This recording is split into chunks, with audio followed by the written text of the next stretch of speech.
हरे कृष्णा। अब भगवद गीता में अध्याय संख्या 2 का श्लोक संख्या 12।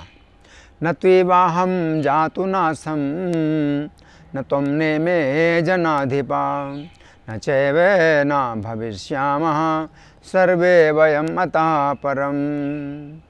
तो यहाँ पर श्री कृष्ण भगवद गीता का जो सबसे प्रारंभिक सिद्धांत है वो बतला रहे हैं। और ये सिद्धांत इतना आवश्यक है कि अगर इस सिद्धांत को समझने में थोड़ी सी भी गलती की तो फिर आगे जितनी भी बातें होंगी भगवद गीता की तो उससे हम जो है दूर होते जाएंगे। अगर थोड़ी सी भी दिशा बदल जाती है इस बात को समझने में, तो जितना आगे हम बढ़ेंगे ज्ञान की दिशा में तो उतना ही अधिक हम सही रास्ते से दूर होते जाएंगे। तो यहाँ पर भगवान कह रहे हैं कि न तो वाहम जातु नासम, कि ना तो ऐसा है कि मैं कभी नहीं था, न तुमने में जनाधिपा, और ना ऐसा है कि तुम कभी नहीं थे, ना ये सब राजा लोग नहीं थे। तो पूर्व काल में कभी भी ऐसा समय नहीं था जब मैं नहीं था, तुम नहीं थे, या ये सब राजा लोग नहीं थे। इसके बाद न चैव न भविष्यामः सर्वे वयम् अतः परम, ना ही ऐसा है कि आगे चल कर के हम सब लोग नहीं रहेंगे। तो ये भगवद गीता का जो सिद्धांत है ये बहुत ही स्पष्ट और बहुत आवश्यक है जानना कि प्रत्येक जीव एक नित्य आत्मा है। प्रत्येक जीव का अपना एक व्यक्तित्व है जो कि हमेशा रहता है। दो जीव मिलकर के भी एक जीव नहीं बन सकते हैं, और एक जीव से जो है दो जीव नहीं बन सकते हैं। तो कृष्ण का एक अलग व्यक्तित्व है और हमारा अलग व्यक्तित्व है, आपका अलग व्यक्तित्व है, प्रत्येक जीव का अलग अलग व्यक्तित्व है। तो ये जो जीव है ये कभी नष्ट नहीं होता है। तो लोग ये सोचते हैं कि आगे चल कर के हम भगवान में मिल जाएंगे, हम भगवान के साथ एक हो जाएंगे। जैसे कि बूंद होती है तो समुद्र में मिल जाती है तो समुद्र बन जाती है। तो ये जो सिद्धांत है ये मान्य नहीं है। भगवद गीता ने इस सिद्धांत का स्पष्ट रूप से खंडन किया है जी कि जो पानी की बूंद है वो अगर समुद्र में मिलती है, पानी में मिलती है तो वो समुद्र बन जाती है। तो ये तो एक जड़ वस्तु है। तो जो जीवात्मा है ये पानी की बूंद की तरह जड़ नहीं है।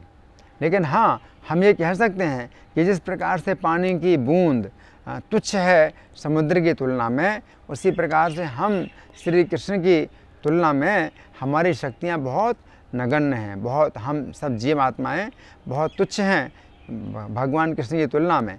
लेकिन जहाँ तक बूंद के मिलने की बात है कि बूंद समुद्र में मिल जाए तो समुद्र बन जाएगी, उसी प्रकार से हम श्री कृष्ण में मिल जाएं और हम श्री कृष्ण बन जाएंगे, तो ये सिद्धांत लागू नहीं होता। तो बूंद और समुद्र की तुलना कई बार हम करते हैं कि जो जितनी जीवात्माएँ हैं ये बूंदों की तरह हैं और श्री कृष्ण समुद्र की तरह हैं।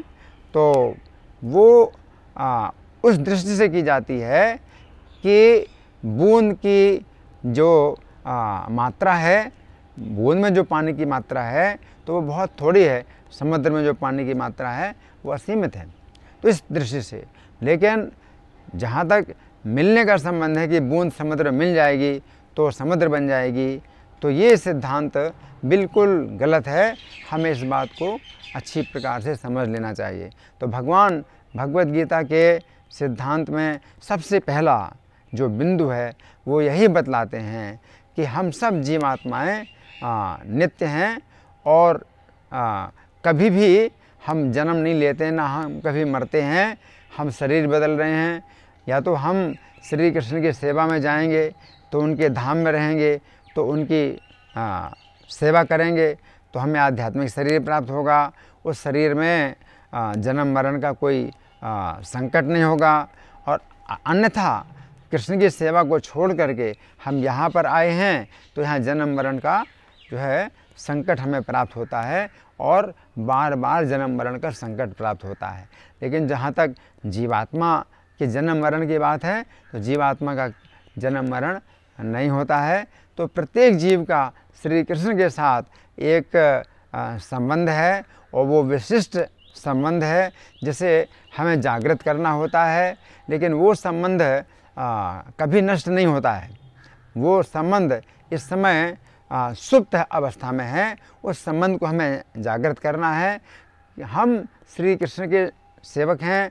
चैतन्य महाप्रभु कहते हैं जीवे स्वरूप होए कृष्ण नित्यदास, कि जीव का जो स्वरूप है वो श्री कृष्ण का नित्य सेवक है। अब वो बात अलग है कि प्रत्येक जीव का श्री कृष्ण की सेवा में क्या संबंध है, वो जो विवरण है ये तो अलग अलग जीव के लिए अलग अलग प्रकार का है। लेकिन जहाँ तक संबंध की बात है, प्रत्येक जीव का श्री कृष्ण का साथ एक संबंध है और वो सेवा का संबंध है। तो यहाँ पर श्री कृष्ण ये कह रहे हैं कि जीव हमेशा हमेशा रहा है। तो हम अनादिकाल से हम श्री कृष्ण से अलग एक व्यक्तित्व धारण करने वाले हैं। और हम या तो श्री कृष्ण की सेवा में होते हैं तो वैकुंठ में श्री कृष्ण की सेवा करते हैं, अन्यथा इस भौतिक जगत में हम जन्म मरण के कष्ट पाते हैं, लेकिन कभी नष्ट नहीं होते हैं। हरे कृष्णा।